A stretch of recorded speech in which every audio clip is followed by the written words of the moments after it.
Okay, welcome students to the another video. आज हम करने जा रहे हैं बिजनेस स्टडीज क्लास 11 का chapter sources of business finance.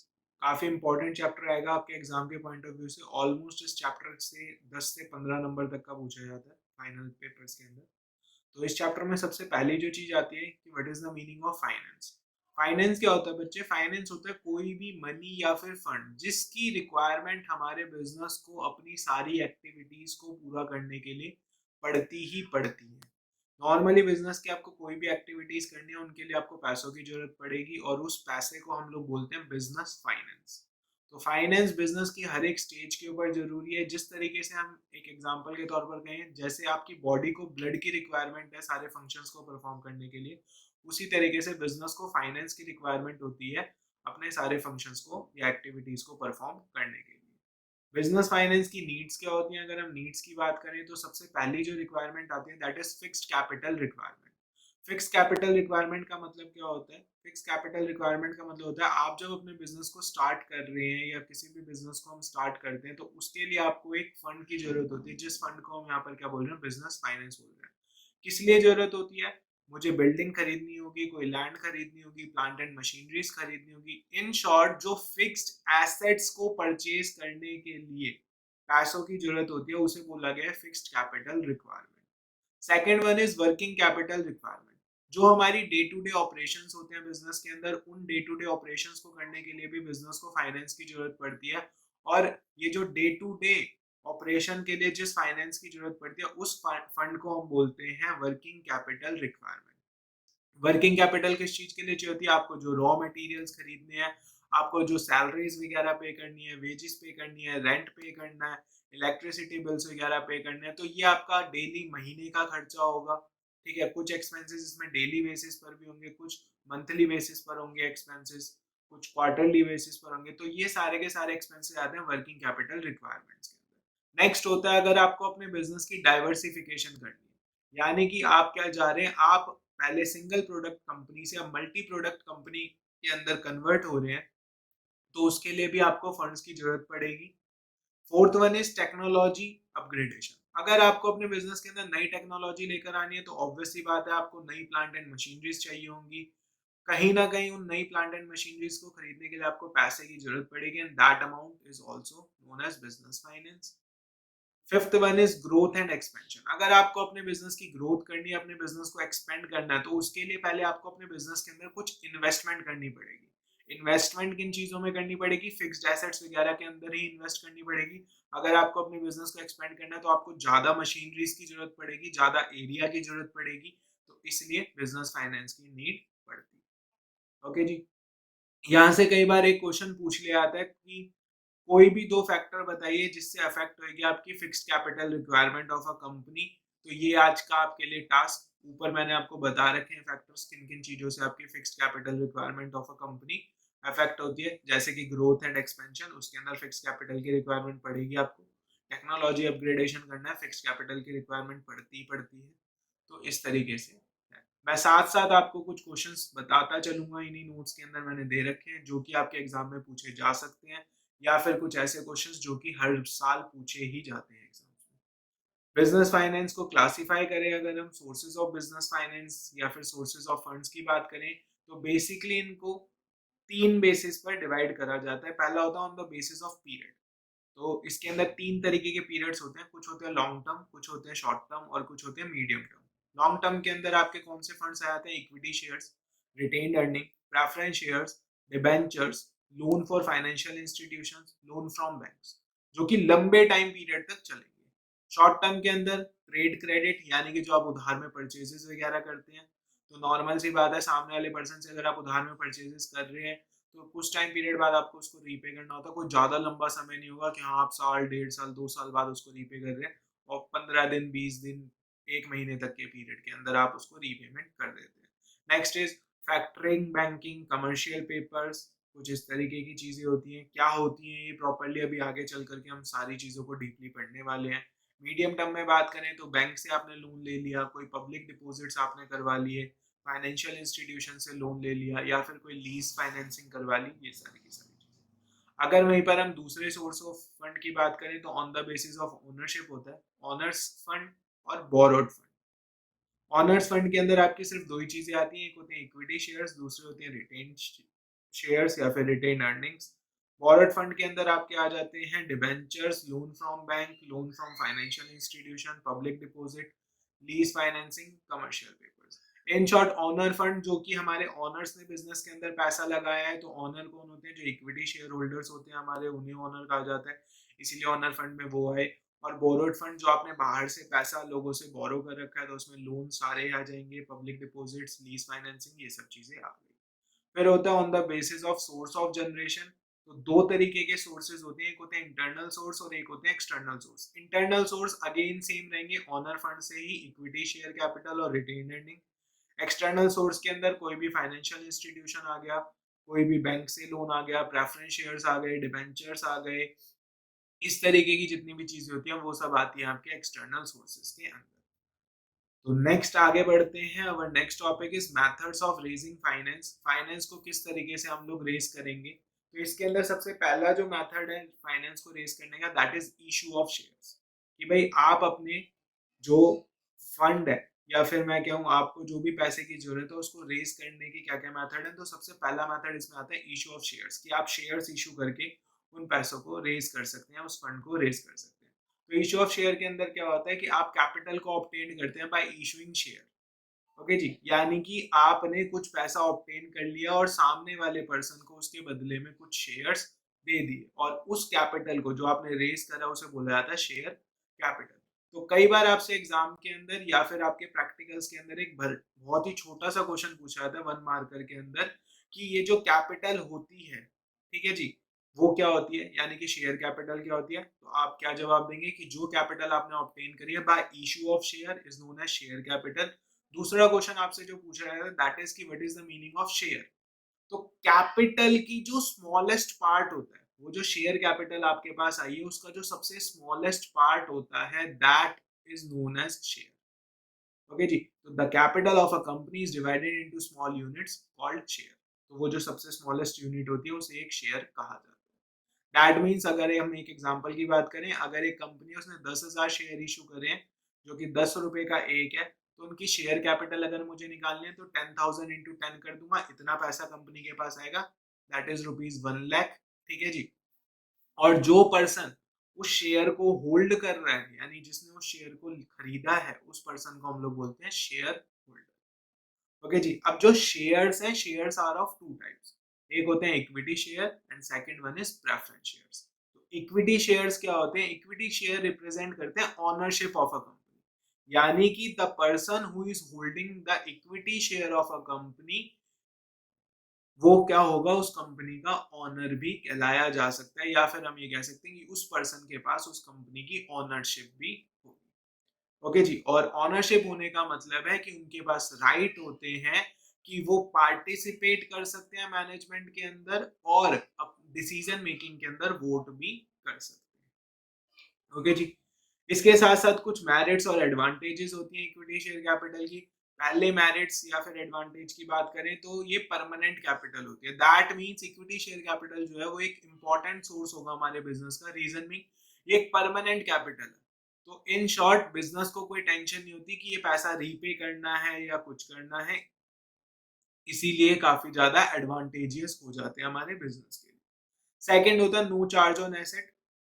Charge on asset का मतलब क्या होता है? आप कभी अगर बैंक से लोन लेने जाएंगे या फिर किसी इंस्टीट्यूशन से लोन लेने जाएंगे, तो उस केस के अंदर वो लोग आपके किसी एसेट को मोर्टगेज कर लेते हैं, उस पर चार्ज लगा देते हैं। इन शॉर्ट, अगर आप वो रीपेमेंट नहीं करेंगे लोन की, तो वो लोग क्या करेंगे, उस एसेट को उठा करके ले जाएंगे। जैसे कि आपने देखा होगा कुछ लोग व्हीकल लोन लेते हैं, गाड़ियों पर लोन लेते हैं, और उसकी रीपेमेंट ना कर पाए तो उनकी गाड़ी लोन कंपनी उठा करके ले जाती है। उस तो यहाँ पर इक्विटी शेयर्स में ऐसा कोई चार्ज नहीं होता है एसेट के ऊपर, जो कि बहुत ही अच्छी चीज होती है हमारी कंपनी के लिए, क्योंकि वो फिर उस एसेट के बेस पर किसी और से भी लोन वगैरह ले सकते हैं। Next, third one is higher returns. जो इक्विटी शेयर होल्डर्स होते हैं, अभी जो मैंने आपको दो मेरिट्स बताए हैं या एडवांटेजेस बताए हैं, वो फर्म के पॉइंट ऑफ व्यू से बताए थे।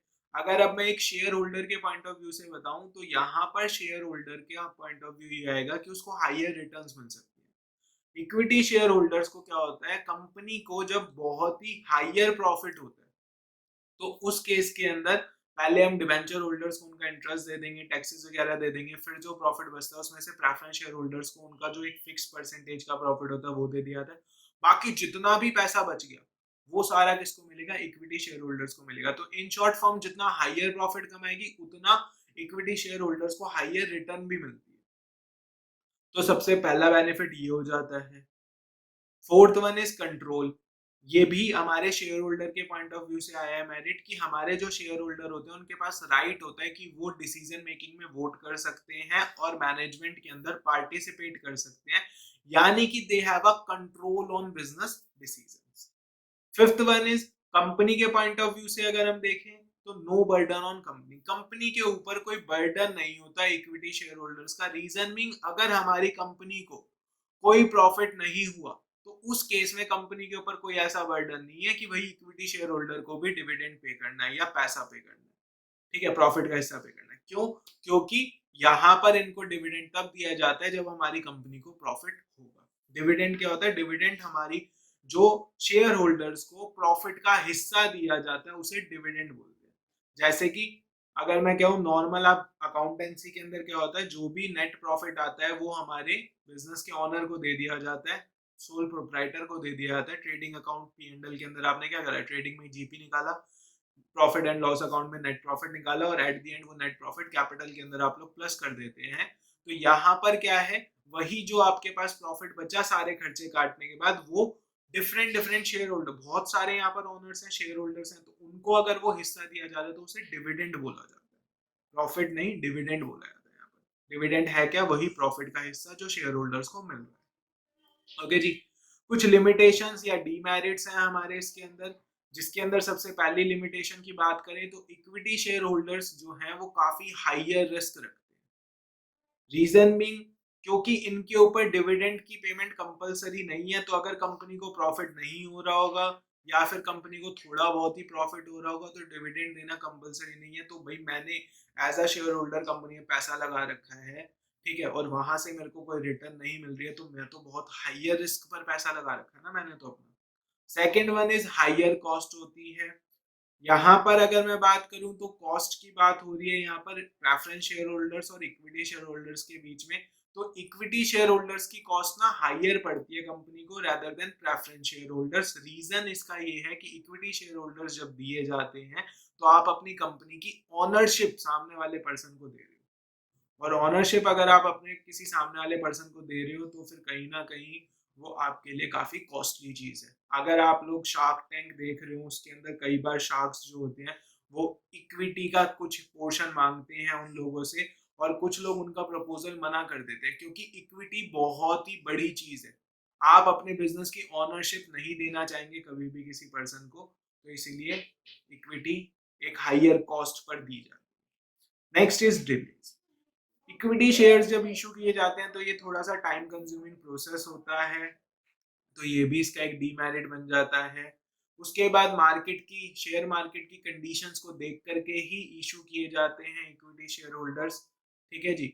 यानी कि अगर मैं बात करूं तो शेयर होल्डर्स जो होते हैं वो प्राइमरी रिस्क बियरर होते हैं, इसीलिए इक्विटी शेयर होल्डर्स की डिमांड बढ़ जाती है जब बूम टाइम होता है, यानी कि मार्केट हमारी काफी अच्छे उसमें चल रही होती है। नेक्स्ट होते हैं हमारे प्रेफरेंस शेयर्स होल्डर्स, या फिर प्रेफरेंस शेयर्स क्या होते हैं? तो प्रेफरेंस शेयर्स जो है उसको एक सेफ इन्वेस्टमेंट कंसीडर करा जाता है। होते ये भी शेयर्स ही हैं, लेकिन इक्विटी वाले शेयर होल्डर्स जो होते हैं वो थोड़े रिस्की होते हैं। इक्विटी शेयर में पैसा लगाना रिस्की इसलिए होता है कि भाई आपको एक फिक्स्ड रिटर्न भी नहीं मिलने वाली इसके अंदर, ठीक है जी। अगर कंपनी डूब गई तो उसके अंदर जरूरी नहीं है कि आपको आपका पैसा वापस मिलेगा या नहीं मिलेगा। भले ही आप कंपनी के ऑनर हो, अब आप मालिक हो तो इन शॉर्ट कंपनी डूबी तो आपका पैसा भी डूबने के चांसेस पूरे पूरे रहेंगे। तो इसीलिए थोड़ा सा इक्विटी शेयर होल्डर्स को रिस्की माना जाता है और प्रेफरेंस शेयर्स को इक्विटी के मुकाबले सेफर इन्वेस्टमेंट माना जाता है, ठीक है जी। रीजन इनको प्रेफरेंस शेयर्स बोला क्यों जाता है? रीजन है इसका कि इनको दो प्रेफरेंशियल राइट मिलते हैं। पहला प्रेफरेंशियल राइट जो इनको मिलता है वो ये मिलता है कि इन लोगों को जो भी डिविडेंड मिलेगा वो फिक्स्ड रेट पर मिलेगा, यानी कि इन लोगों का जो डिविडेंड है वो एक फिक्स्ड रेट पर इनको मिलेगा ही मिलेगा, ठीक है जी, कंपनी को ज्यादा प्रॉफिट होगा तो भी इनको फिक्स रेट पर डिविडेंड मिलेगा, कम प्रॉफिट होगा तो भी फिक्स रेट पर डिविडेंड मिलेगा। ठीक है, दूसरा प्रेफरेंशियल राइट, इनका जो डिविडेंड होता है वो इक्विटी शेयर होल्डर से पहले मिलेगा इन्हें, और जब कंपनी बंद हो रही होगी तो इनको इनके पैसा भी इक्विटी शेयर होल्डर से पहले मिलेगा। यानी इसी वजह से मैंने आपको कहा कि प्रेफरेंस शेयर्स जो हैं वो इक्विटी वालों से थोड़े से सेफर इन्वेस्टमेंट हो। ओके जी, प्रेफरेंस शेयर्स की टोटल 6 कैटेगरीज होती हैं हमारे पास। वैसे तो 8 कैटेगरीज होती थी, लेकिन अब कंपनीज एक्ट 2013 के आने के बाद 2 कैटेगरीज अपने आप ही हट गई। वो 2 कैटेगरीज होती थी, रिडीमेबल और नॉन रिडीमेबल प्रेफरेंस शेयर्स, लेकिन अब जितने भी प्रेफरेंस शेयर्स होते हैं वो सब रिडीमेबल ही होते हैं जब से कंपनीज एक्ट 2013 आया है। ओके जी, तो पहली कैटेगरी है cumulative preference shares. Cumulative preference shares basically ऐसे शेयर्स होते हैं जिसके अंदर क्या चीज होती है कि अगर इस साल कंपनी को लॉस हुआ है तो उस केस में कंपनी आपको प्रॉफिट का हिस्सा तो नहीं दे पाएगी, यानी डिविडेंड नहीं दे पाएगी। तो अगले साल जब कंपनी को प्रॉफिट होगा तो कंपनी को आपको पिछले साल का भी डिविडेंड देना पड़ेगा और इस साल का भी डिविडेंड देना पड़ेगा।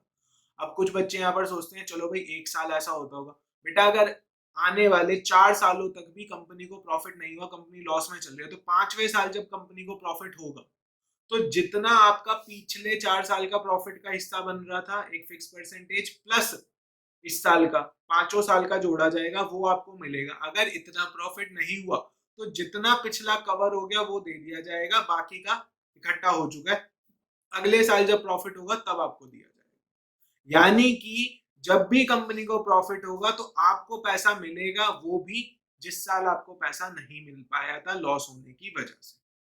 आपका पैसा इकट्ठा होता रहेगा डिविडेंड का, जिस साल कंपनी को प्रॉफिट होगा उस पैसे में से कुछ हिस्सा आपको दे दिया जाएगा या फिर सारा भी दिया जा सकता है, depend on the profit. Next होते हैं नॉन क्यूमुलेटिव प्रेफरेंस शेयर्स, जिनको क्यूमुलेटिव का राइट नहीं होता। दैट मींस अगर इस साल लॉस हुआ है, अगर इस साल लॉस हुआ है तो उस केस के अंदर क्या होगा, उस केस के अंदर आपको डिविडेंड का हिस्सा नहीं मिलेगा और अगले साल जब प्रॉफिट होगा तो प्रॉफिट होने पर सिर्फ और सिर्फ उस साल का हिस्सा मिलेगा, पिछले साल का कोई मैटर नहीं होगा। ठीक है जी। Third one is participating preference shares. Participating preference shares क्या होता है? पार्टिसिपेटिंग प्रेफरेंस शेयर्स हमारे वो शेयर्स होते हैं जिनको जो एक्स्ट्रा प्रॉफिट है उसके अंदर भी पार्टिसिपेट करने का मौका मिल जाता है। दैट मींस फर्स्टली उनको जो उनका प्रेफरेंस डिविडेंड मिलना है वो तो मिल ही गया, ठीक है जी। उसके बाद जो एक्सेस, अगर कभी कभी क्या होता है कंपनी को ना बहुत ही ज्यादा एक्सेस प्रॉफिट हो जाता है, इतना हो जाता है कि वो कंपनी के लिए भी एक शॉकिंग टर्म होती है, ठीक है जी। तो उस केस के अंदर वो सारा एक्स्ट्रा प्रॉफिट किसका था? इक्विटी शेयर होल्डर्स का था। लेकिन अगर आपके पास पार्टिसिपेटिंग प्रेफरेंस शेयर्स हैं तो फिर उस प्रॉफिट में से थोड़ा सा और हिस्सा आपको मिलेगा। दैट मींस जो आपका प्रेफरेंस शेयर्स का डिविडेंड बन रहा था वो तो मिलेगा ही मिलेगा, उसके साथ साथ एक्स्ट्रा प्रॉफिट होने की वजह से कुछ और डिविडेंड भी आपको मिलेगा। ओके जी। नॉन पार्टिसिपेटिंग प्रेफरेंस शेयर्स, जिनके पास ऐसा कोई राइट नहीं होता कि उन्हें एक्स्ट्रा प्रॉफिट में पार्टिसिपेट करने का मौका मिले। Fifth one is convertible preference shares. इनके पास एक स्पेशल राइट होता है कि at the time of redemption, जब इन शेयर प्रेफरेंस शेयर्स की रीपेमेंट हो रही होगी या फिर उससे पहले, इनके पास एक राइट होता है कि ये अपने प्रेफरेंस शेयर्स को इक्विटी शेयर्स में कन्वर्ट करवा सकते, ठीक है जी। इनसे पूछा जाएगा कि भाई आप अपना राइट अवेल करना चाहते हैं या नहीं करना चाहते, या फिर इनकी मर्जी है, जब भी अवेल करना चाहे कर सकते हैं। अगर ये करना चाहते हैं अपने शेयर्स को प्रेफरेंस इक्विटी शेयर्स में कन्वर्ट करवा सकते हैं, यानी कि कंपनी के ऑनर बन सकते हैं। और नॉन कन्वर्टेबल प्रेफरेंस शेयर्स, जिनके पास ऐसा कोई भी राइट नहीं होता, यानी कि जब उनका टेन्योर पूरा हो जाएगा, उनकी रीपेमेंट होगी, उनको उनका पैसा वापस मिल जाएगा, उन्हें इक्विटी शेयर्स कन्वर्ट में नहीं। ओके जी।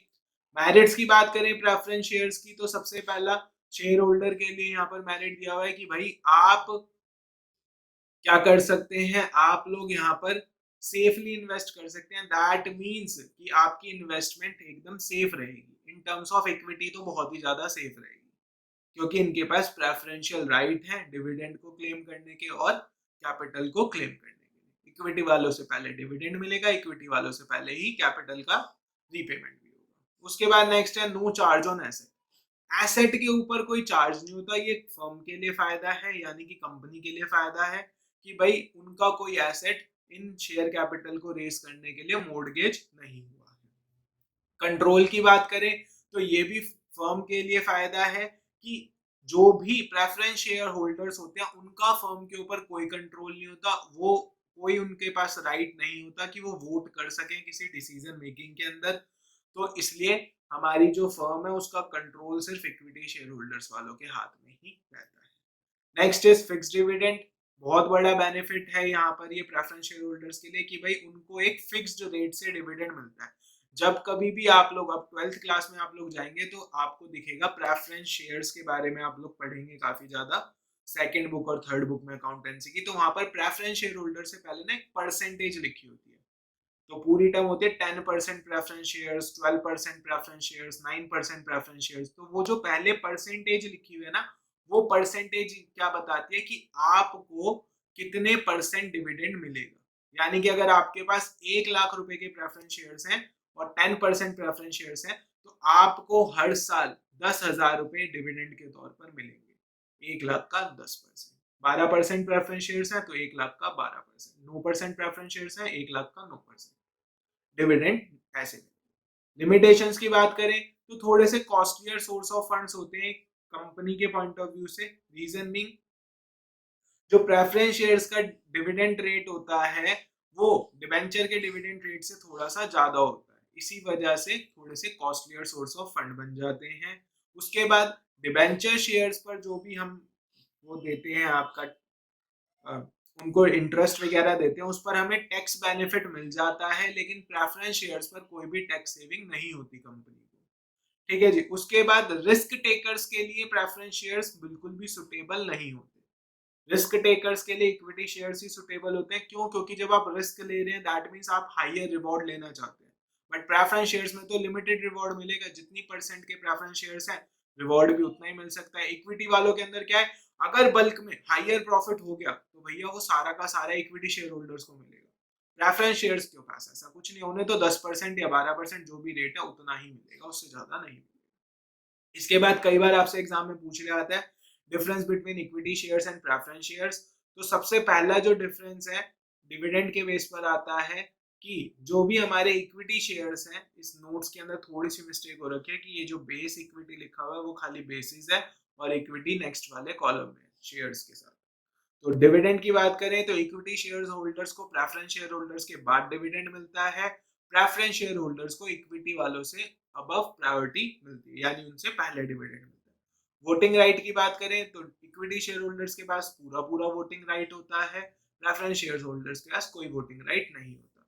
रिस्क की बात करें तो इक्विटी शेयर होल्डर थोड़े रिस्क बियरिंग सिक्योरिटीज होते हैं, preference share holders less risky होते हैं क्योंकि इक्विटी से तो कम ही रिस्क होता है।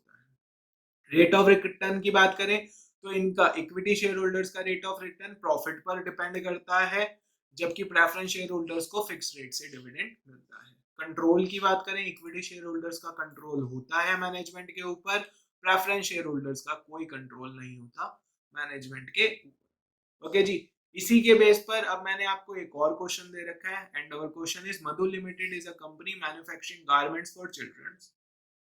It has been consistently earning good profit for many years. This year too, it has been able to generate enough profit. There is availability of enough cash in the company. It believes in quality of product, equal employment opportunities, and good remuneration. It has many shareholders who prefer to receive a fixed and regular income. Mohan is one of such shareholders. Which type of shares Mohan holds? बेटा देखो यहाँ पर साफ कह रहे हैं कि भाई वो शेयर होल्डर जो है वो प्रेफर कर रहा है फिक्स्ड और रेगुलर इनकम। तो फिक्स्ड रिटर्न प्रेफरेंस शेयर्स पर मिलती है, इसीलिए यहाँ पर मोहन ने होल्ड कर रखे हैं प्रेफरेंस शेयर्स।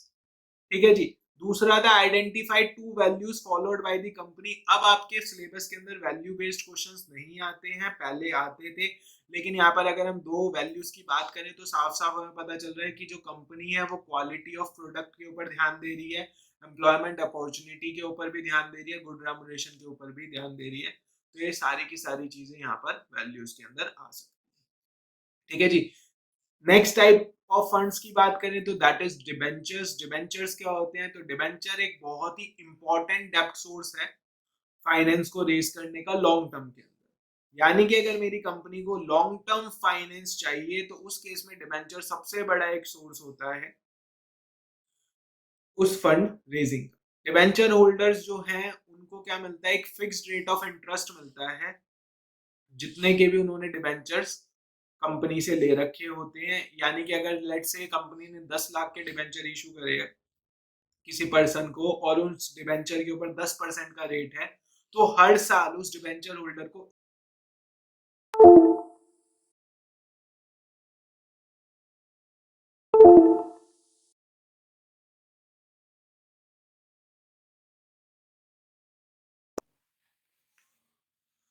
अब यहाँ पर अगर हम बात करें तो डिबेंचर होल्डर्स को जो रेट ऑफ इंटरेस्ट मिलता है वो हाफ ईयरली बेस पर भी मिलता है, यानी कि हर 6 महीने के अंदर मिल सकता है या फिर एनुअली भी मिल सकता है। इसके बाद अगर हम लोग बात करें टाइप्स ऑफ डिबेंचर की, तो ऑलमोस्ट 6 तरीके के डिबेंचर्स होते हैं यहाँ पर, जिसके अंदर सबसे पहला है सिक्योर्ड डिबेंचर। तो सिक्योर्ड डिबेंचर वर्ड ही साफ साफ कह रहा है जो कि किसी एसेट के बेस पर सिक्योर्ड होगा। इक्विटी और प्रेफरेंस के अंदर ये चीज नहीं होती थी, बट डिबेंचर के केस में ये चीज होती है कि भाई हमने किसी एसेट का चार्ज उस डिबेंचर को दे रखा है। ठीक है जी, अगर हम रीपेमेंट उसकी नहीं कर पाए तो वो उस एसेट को लेकर के चला जाएगा। अनसिक्योर्ड डिबेंचर जिसमें ऐसी कोई सिक्योरिटी हमने नहीं दे रखी है। Convertible debenture same convertible preference share holders की तरह इनके पास राइट होता है कि अपने डिबेंचर्स को, अब इनके पास जो राइट है उसमें दो चीजें आ गई कि ये प्रेफरेंस शेयर्स में भी कन्वर्ट करा सकते हैं, इक्विटी शेयर्स में भी कन्वर्ट करा सकते हैं। लेकिन कन्वर्टेबल प्रेफरेंस शेयर होल्डर्स के पास एक ही होता था कि वो इक्विटी में कन्वर्ट करवा सकते हैं। नॉन कन्वर्टेबल डिबेंचर जिनके पास ऐसा कोई राइट नहीं है कन्वर्जन का। रिडीमेबल डिबेंचर्स बेसिकली क्या होता है बच्चे, डिबेंचर्स जो हैं वो रिडीमेबल होते हैं। रिडीमेबल वर्ड का मतलब क्या है कि इनकी रीपेमेंट का एक टेन्योर फिक्स्ड होगा। जब इनको इशू करा जाएगा तो डिबेंचर होल्डर को बता दिया जाएगा कि इतने टाइम पीरियड बाद आपको आपका पैसा वापस करा जाएगा। ओके जी, अगर ऐसा कहीं पर मेंशन नहीं है तो 20 साल का मैक्सिमम पीरियड होता है डिबेंचर की रिडेम्पशन। ओके, नेक्स्ट होते हैं रजिस्टर्ड डिबेंचर्स। तो रजिस्टर्ड डिबेंचर्स क्या होते हैं, बेसिकली यहाँ पर जो टर्म आएगी कि भाई कोई भी ऐसे डिबेंचर्स जिनको किसी चीज के बेस पर रजिस्टर्ड कर दिया गया है उन्हें रजिस्टर्ड डिबेंचर्स कहा जाएगा। उसके बाद आ जाते हैं मेरिट्स ऑफ डिबेंचर्स। डिबेंचर्स की अगर हम बात करें मेरिट्स, तो इन्वेस्टमेंट काफी सेफ होती है। एक अगर मैं एज अ इन्वेस्टर के पॉइंट ऑफ व्यू से देखूं तो डिवेंचर अगर मैं खरीद रहा हूँ किसी कंपनी के तो मेरी इन्वेस्टमेंट टोटली सेफ है। रीजन, कंपनी मेरे को इंटरेस्ट पे करेगी हर साल, अच्छा खासा इंटरेस्ट का अमाउंट होगा, बैंक से ज्यादा ही होता है। दूसरा, कंपनी एक फिक्स टाइम पीरियड बाद मेरे को मेरा पैसा वापस भी कर देगी और मेरे पास पूरा पूरा राइट है कोर्ट के अंदर जाने का भी कि अगर कंपनी मेरे को मेरा पैसा वापस ना कर पाए तो, अगर कंपनी डूब भी रही होगी तो भी उसे मेरा पैसा तो वापस करना ही पड़ेगा। ठीक है जी, रीजन बीइंग क्योंकि मैं कंपनी के लिए एक डेप्ट हूँ, ना कि मैं कंपनी के लिए ऑनर हूँ। ऑनर के केस में कंपनी के पास अगर पैसा नहीं है तो वो पैसा डूबा घोषित किया जाएगा, लेकिन डेप्ट को तो कंपनी को रीपे करना ही पड़ेगा, चाहे फिर वो अपने एसेट बेचे चाहे कुछ भी करे। ठीक है जी, डिबेंचर होल्डर का कोई भी कंट्रोल नहीं होता बिजनेस के ऊपर। कॉस्टली, थोड़े से कम कॉस्टली होते हैं क्योंकि प्रेफरेंस शेयर्स के अकॉर्डिंग इनका जो रेट ऑफ इंटरेस्ट होता है थोड़ा सा कम होता है। टैक्स सेविंग, डिबेंचर होल्डर्स को जो भी इंटरेस्ट दिया जाता है वो इंटरेस्ट हमारी एक एक्सपेंस का पार्ट होता है, यानी कि हम अपने प्रॉफिट में से उतना इंटरेस्ट घटा लेते हैं और उसके बाद टैक्स की कंप्यूटेशन होती है तो टैक्स सेविंग हमारे लिए हो जाती है डिवेंचर्स। लिमिटेशंस की बात करें, कंपनी के पॉइंट ऑफ व्यू से एक फिक्स्ड ऑब्लिगेशन है, आपको प्रॉफिट हो या ना हो हर साल इनको रेट ऑफ इंटरेस्ट जो भी इनका है उसके अकॉर्डिंग इंटरेस्ट देना ही पड़ेगा। दूसरा, चार्ज ऑन एसेट होते हैं। भाई आपने अपना कोई एसेट इनके ऊपर गिरवी रखा होता है तो आप उस एसेट को बेच नहीं सकते। ठीक है जी, तो आपके लिए दिक्कत वाली बात रहती है। रिडक्शन इन क्रेडिबिलिटी होता है।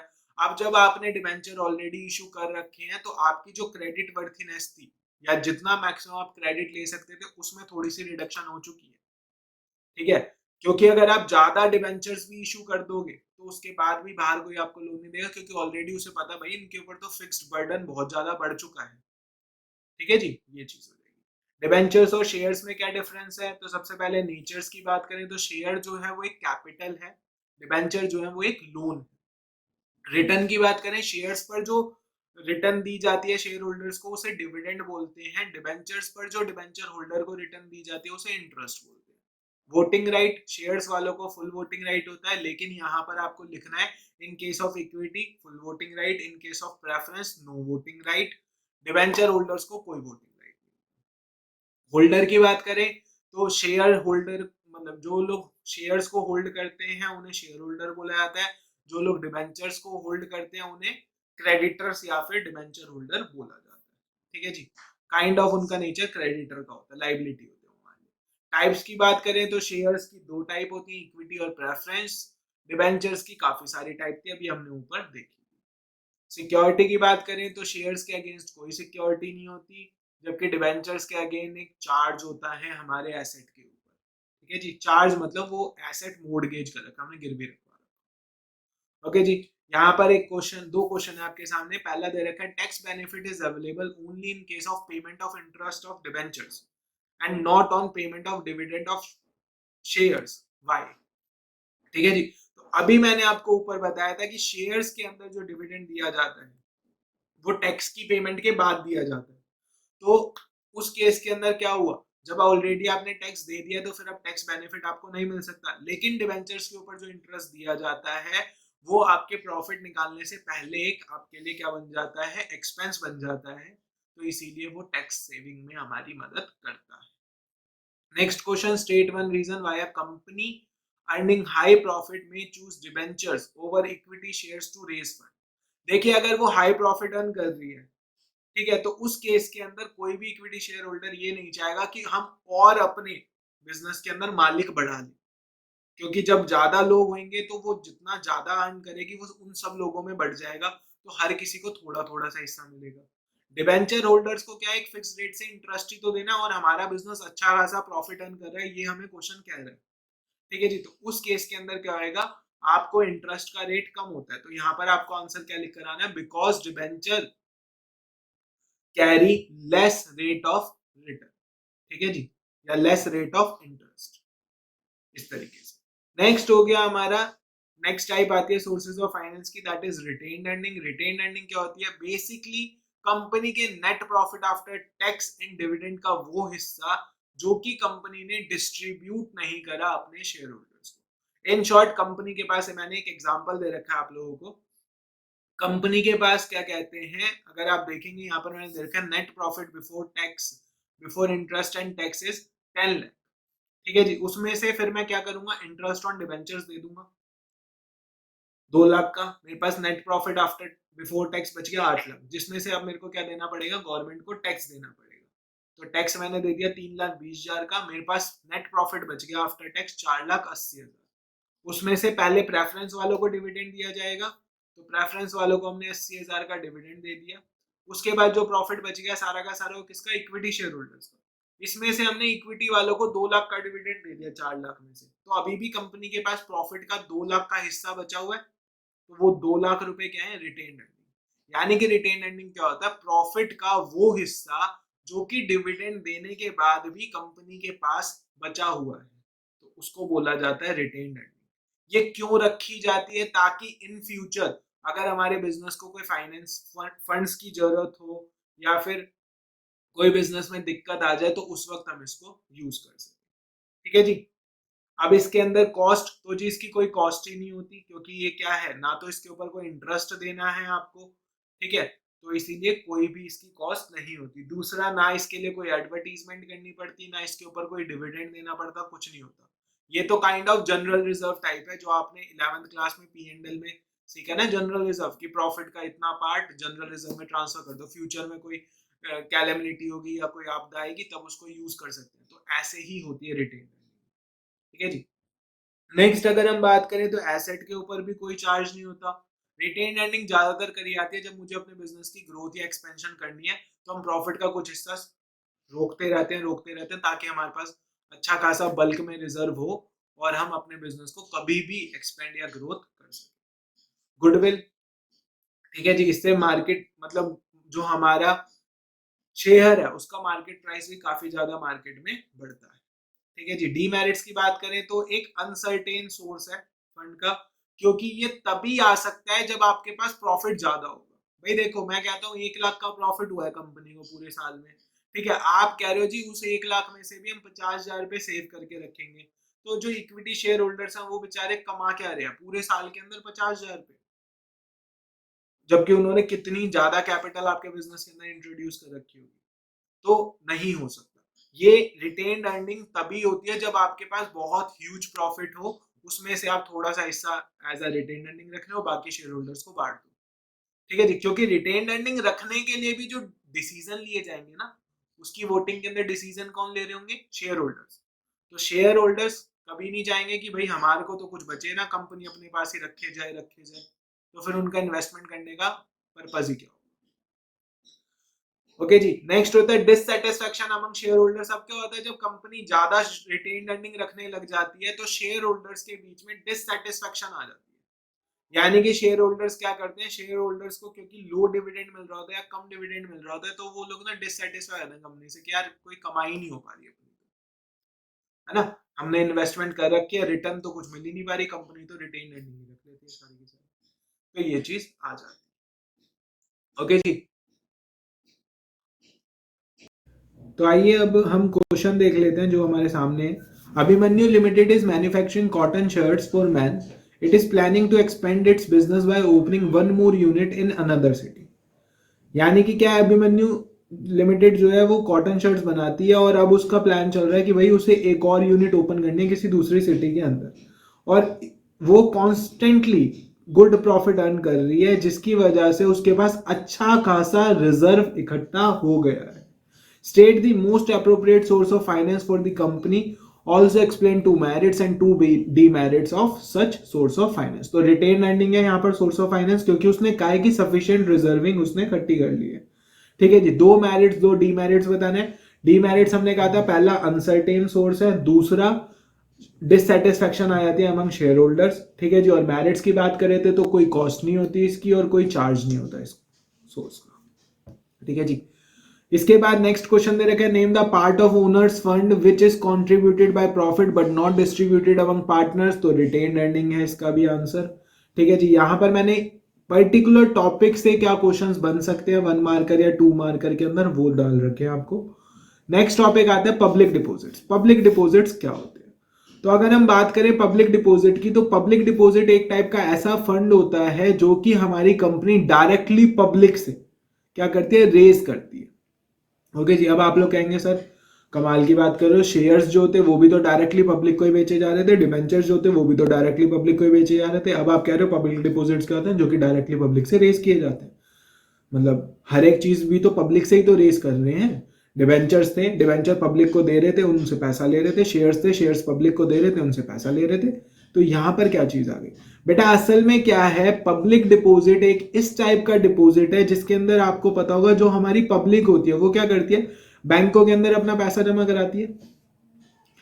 किस लिए करवाती है बैंकों के अंदर पैसा जमा? क्योंकि बैंक उसके ऊपर इंटरेस्ट देता है। ठीक है जी, लेकिन यहां पर क्या है, पब्लिक डिपॉजिट के अंदर कंपनी लोगों को प्रोत्साहित करती है या फिर कंपनी लोगों को एक, जिसे कहते हैं ना, लालच देती है कि भाई आप हमारे को अपना पैसा दीजिए, हम बैंकों से हाइयर रेट ऑफ इंटरेस्ट आपको वापस करेंगे।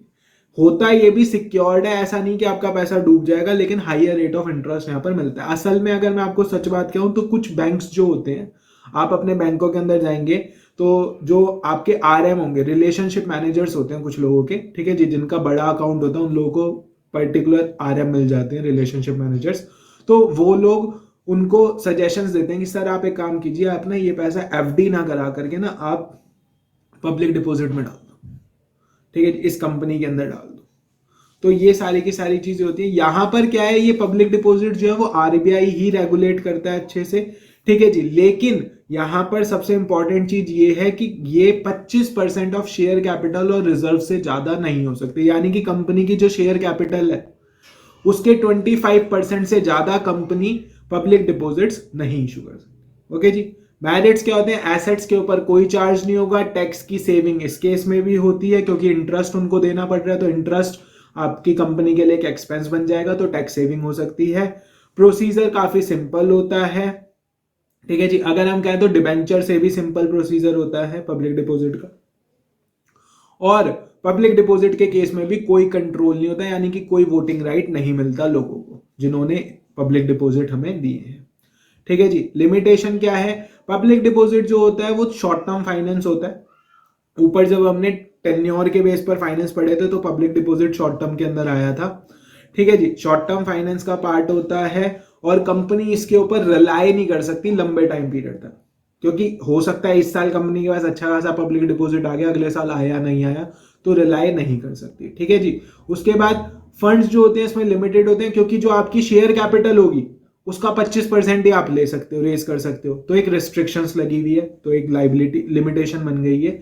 और नेक्स्ट, नई कंपनी के लिए सुटेबल नहीं होते, क्योंकि नई कंपनी के अंदर जनरली लोग जल्दी से इन स्कीम्स में इन्वेस्ट नहीं करते।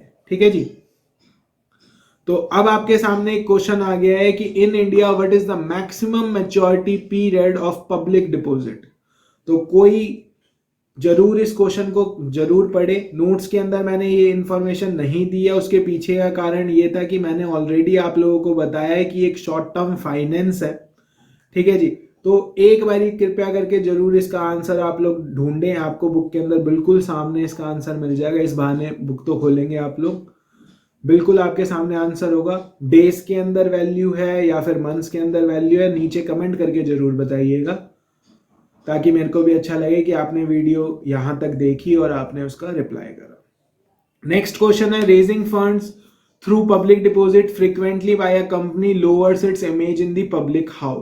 बेसिकली क्या है बच्चे, raising fund through public deposit की क्या चीज थी कि मैंने आपको बताया था कंपनी इसके ऊपर लॉन्ग टर्म तक रिलाई नहीं कर सकती, नई कंपनी इसके लिए सुटेबल भी नहीं है, और बार बार आप अगर पब्लिक डिपॉजिट के थ्रू लोगों से पैसा मांग रहे हो तो लोगों को नॉर्मल सी बात होती है, आप किसी एक पर्सन से, अपने पॉइंट ऑफ व्यू से देखो, आप किसी एक पर्सन से बार बार हर महीने हर 10 दिन बाद उससे पैसा रेज कर रहे हो, भले ही आप उसको रीपे कर रहे हो, उसका पैसा ऑन टाइम रीपे कर रहे हो, लेकिन उसके मन में क्या इमेज रहेगी, यार हर थोड़े दिन बाद पैसे मांगने लग जाता है। तो सेम चीज बिजनेस के पॉइंट ऑफ व्यू से, अगर बिजनेस भी ऐसा ही करेगा तो पब्लिक के मन में एक इमेज चली जाती है कि यार ये बिजनेस इतना अच्छा नहीं चल रहा, हर थोड़े दिन बाद तो इनको पैसों की जरूरत पड़ती रहती है, तो वो चीज आ जाती है। Next, in case of a company raising fund in a particular form it is required to follow the provision set by RBI, name the form of fund, तो पब्लिक डिपॉजिट है उस फॉर्म का फाइनेंस का नाम। ओके जी।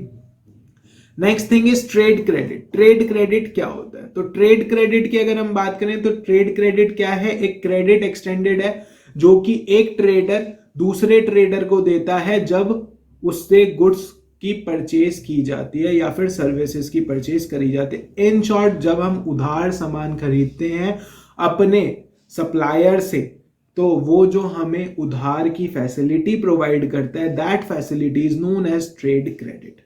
ठीक है जी। इन शॉर्ट, इसका बेनिफिट क्या होता है कि आप उधार में सामान खरीद लेते हैं, इमीडिएट आपको पेमेंट नहीं करनी होती, आप जब अपने गुड्स को सोल्ड आउट करेंगे जैसे भी होगा तब आप उसको प्रीपेमेंट कर देते हैं। तो ये भी एक शॉर्ट टर्म फाइनेंस ही होता है। मेरिट्स की बात करें, काफी कन्वीनियंट होता है, कॉन्टिन्यूअस सोर्स ऑफ फंड होता है। रीजन बीइंग, भाई आप अगर देखेंगे तो जितने भी बड़े बड़े बिजनेसेस होते हैं, या फिर मैं क्या हूं, आपकी परचून की दुकान वाले देख लीजिए, कुछ भी देख लीजिए आपके नियर बाय, ये लोग ऐसा नहीं है कि सामने से जब सामान लेकर आते हैं तो उसको सारा पैसा दे करके आते हैं फिर सामान लाते हैं। ये लोग उससे कुछ पैसा दे करके बल्क ज्यादा सामान ले आते हैं, यानी उधार पर सामान लेकर के आते हैं, और फिर उसको नेक्स्ट जब सामान लेने आते हैं तो फिर से पुरानी रीपेमेंट करके और सामान उधार पर ले आते हैं। तो ये होता है एक टाइप का ट्रेड क्रेडिट। तो काफी कन्वीनियंट सोर्स होता है, हर बिजनेस के अंदर चलता है।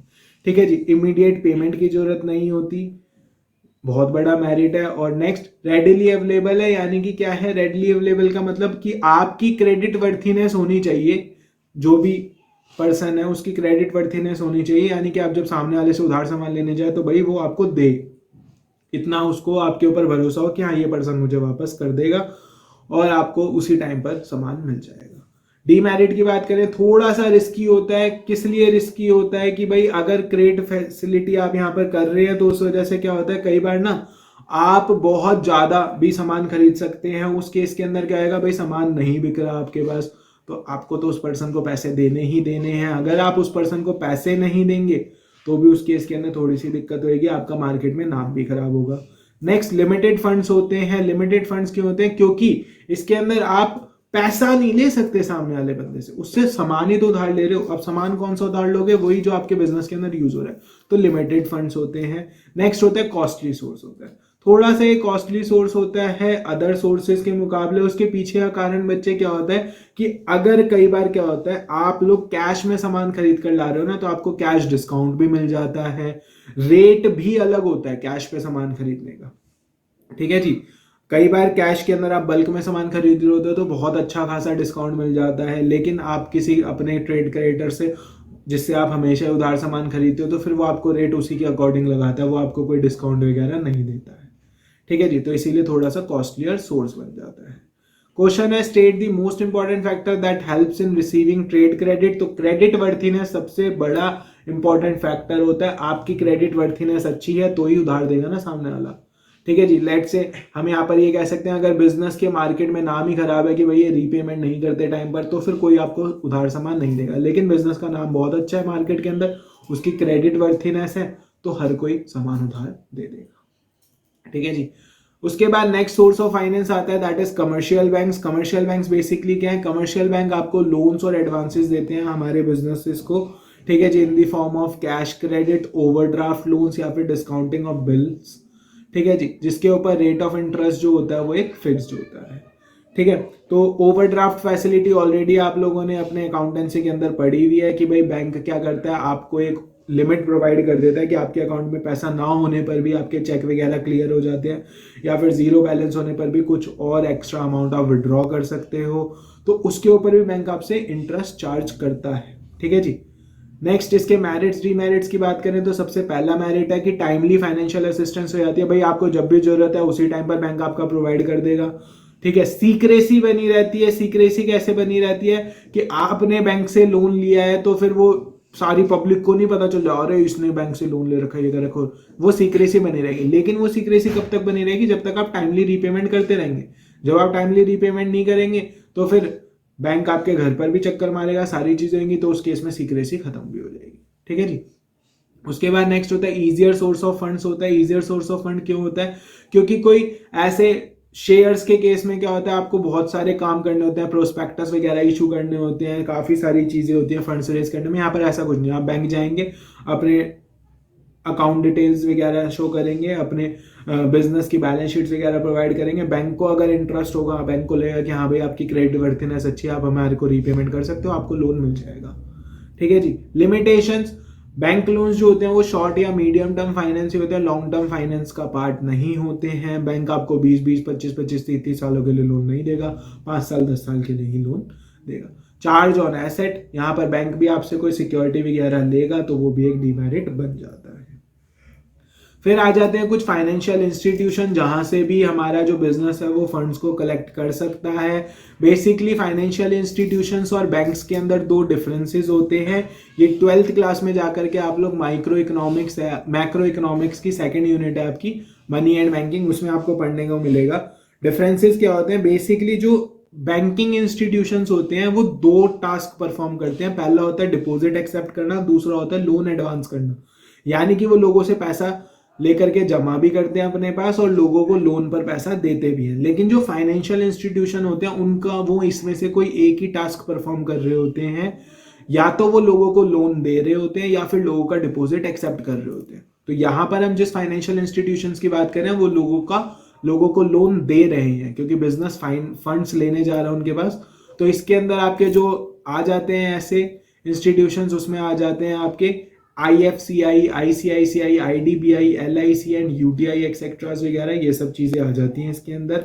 ठीक है जी, इन्हें बेसिकली डेवलपमेंट बैंक बोला गया था। ये हमारे रूरल डेवलपमेंट के टाइम पर इनको फॉर्म करा गया था काफी ज्यादा, ताकि डेवलपमेंट और अच्छे से हो सके।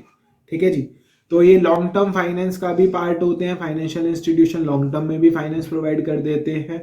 मैनेजीरियल एडवाइस भी करते हैं आपके बिजनेस को। अगर आपके फर्म के अंदर अगर आपके फर्म के अंदर कोई दिक्कत चल रही है, कुछ भी चल रहा है, तो ऐसे मैनेजीरियल एडवाइस दे देते हैं। उसके बाद इंस्टॉलमेंट्स जो होती हैं काफी इजी इंस्टॉलमेंट्स बन जाती हैं, बिजनेस के ऊपर कोई इतना ज्यादा बड़ा बर्डन नहीं आता।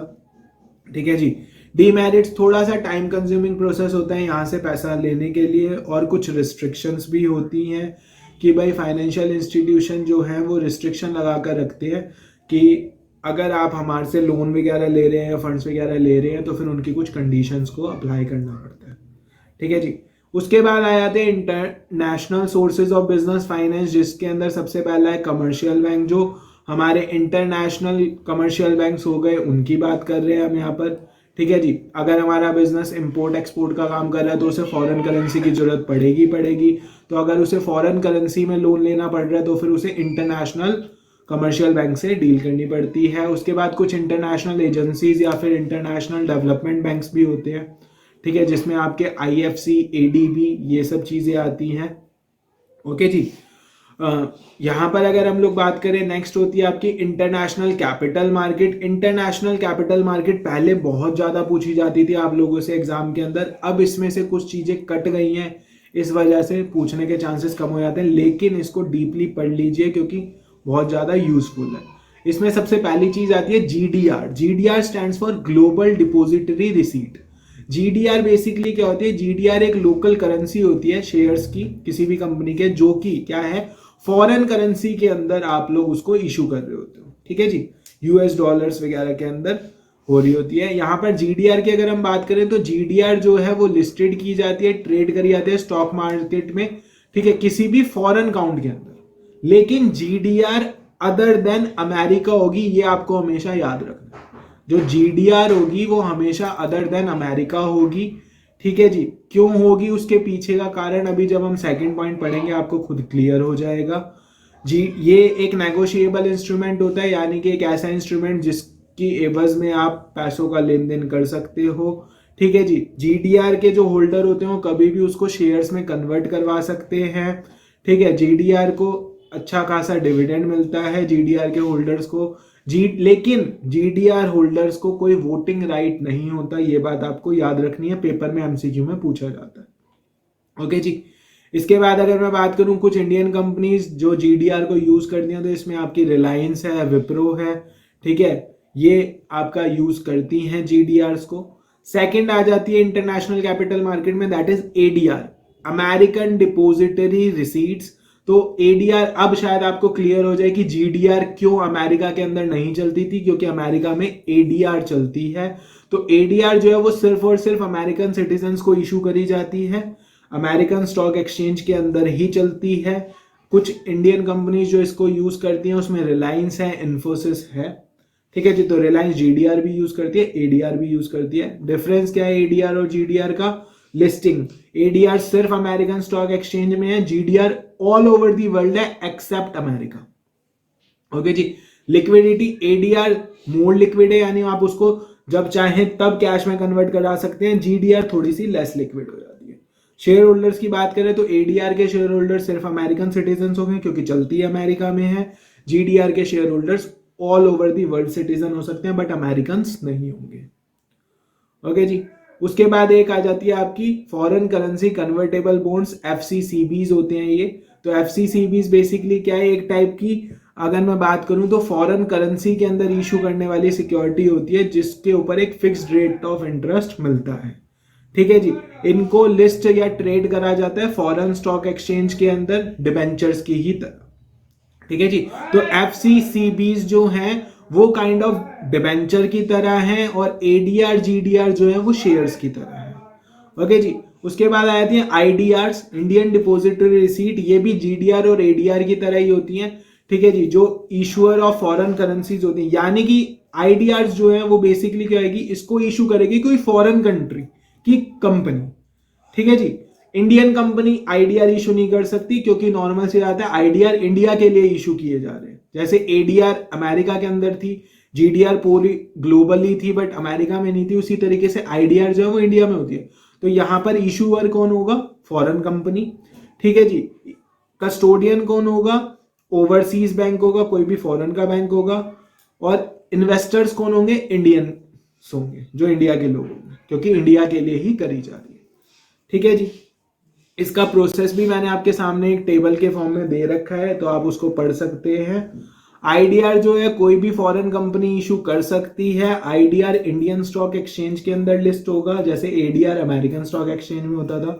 ठीक है, अब यहां पर एक चीज इंपॉर्टेंट है पढ़ने वाली कि एक सिंगल IDR जो होता है वो रिप्रेजेंट करता है 10 शेयर को, मतलब मोर देन 1 शेयर को रिप्रेजेंट करता है। ठीक है जी। तो इसी तरीके से मेरा आपके लिए एक छोटा सा और होमवर्क है कि एक सिंगल एडीआर और एक सिंगल जीडीआर कितने शेयर्स को रिप्रेजेंट करेगा, ये आप लोग प्लीज मेरे को कमेंट करके जरूर बताएं वीडियो के नीचे। इसके बाद अगर हम बात करें तो सेम आईडीआर के भी जो शेयर होल्डर्स होते हैं उनको भी कोई वोटिंग राइट नहीं होता, ना एडीआर वालों को होता ना ही जीडीआर वालों को होता है। आईडीआर की डिनोमिनेशन इंडियन रुपी के अंदर होती है, एडीआर की डिनोमिनेशन अमेरिकन रुपी में होती है, मतलब अमेरिकन डॉलर में होती है, और जीडीआर की डिनोमिनेशन भी अमेरिकन डॉलर में ही होती है। ओके जी। अगर अब हम बात करें तो नेक्स्ट हमारे आ जाते हैं आईसीडीज, इंटर कॉर्पोरेट डिपॉजिट्स। काफी इंपॉर्टेंट टॉपिक बन जाता है, रीजन बीइंग एग्जाम के अंदर बहुत ज्यादा पूछी जाती हैं आईसीडीज। तो आईसीडीज की अगर हम बात करें तो आईसीडीज होते क्या है, एक अनसिक्योर्ड शॉर्ट टर्म डिपॉजिट्स होते हैं जो कि एक कंपनी दूसरी कंपनी के साथ करते हैं, यानी कि एक कंपनी ने दूसरी कंपनी को लोन दे दिया काइंड ऑफ, ठीक है जी।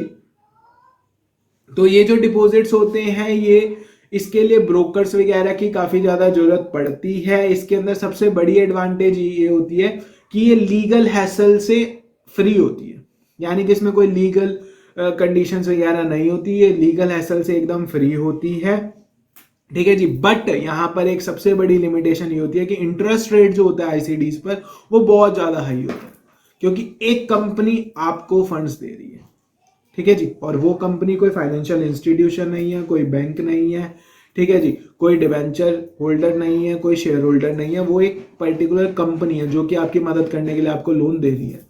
तो आईसीडीज तीन तरीके के होते हैं, एक होते हैं 3 मंथ आईसीडीज। तो 3 मंथ आईसीडीज की अगर हम बात करें तो 3 मंथ आईसीडीज जो होते हैं साफ पता चल रहा है 3 महीने के लिए होगा, ठीक है जी, और इसके ऊपर जो रेट ऑफ इंटरेस्ट है दैट इज अराउंड 12% का होता है, ठीक है जी। और इनको किस लिए कराया जाता है कि कोई छोटी मोटी कैपिटल एडिक्वेसी आ गई है आपके बिजनेस के अंदर, उसको फुलफिल करने के लिए कराया जाता है। नेक्स्ट होती है 6 मंथ डिपॉजिट्स। इनके ऊपर जो रेट ऑफ इंटरेस्ट होता है वो 15% तक का होता है। ये जितने भी मैं आपको रेट ऑफ इंटरेस्ट बता रहा हूँ ये एनुअल रेट ऑफ इंटरेस्ट है, ठीक है जी। उसके बाद नेक्स्ट होता है कॉल डिपॉजिट्स। तो कॉल डिपॉजिट्स बेसिकली ये होते हैं कि deposit can be withdrawn by the lender on a days notice. ये डेज नोटिस पर भी यहां पर क्या होगा, विड्रॉल कर लिया जाएगा। इस पर एनुअल रेट ऑफ इंटरेस्ट जो होता है वो 10% के अराउंड ही होता है, यानी कि इन शॉर्ट 3 मंथ डिपॉजिट्स के अंदर क्या है 3 महीने का टाइम पीरियड है, 6 मंथ डिपॉजिट में क्या है 6 महीने का टाइम पीरियड है। बट कॉल डिपॉजिट्स के अंदर ऐसा नहीं है, उसके अंदर तो भैया नोटिस दिया जाएगा और फिर अमाउंट विड्रॉ कर लिया जाएगा विद इन अ डे या फिर विद इन 2 डेज। ओके जी, इसीलिए उस पर रेट ऑफ इंटरेस्ट भी कम है। इसके बाद फीचर्स की बात करें तो ये जो ट्रांजैक्शन है 2 कंपनीज के बीच में टेक प्लेस करेगी, शॉर्ट टर्म है, 6 महीने का ही मैक्सिमम टाइम पीरियड है, ठीक है जी। उसके बाद अनसिक्योर्ड होते हैं ये डिपॉजिट्स। फोर्थ, ये जो ट्रांजैक्शन होती है ब्रोकर्स के थ्रू करी जाती हैं। नेक्स्ट, ऑर्गेनाइज्ड मार्केट नहीं होती इन डिपॉजिट्स की, यानी कि अनऑर्गेनाइज्ड मार्केट से ही करे जाते हैं डिपॉजिट्स।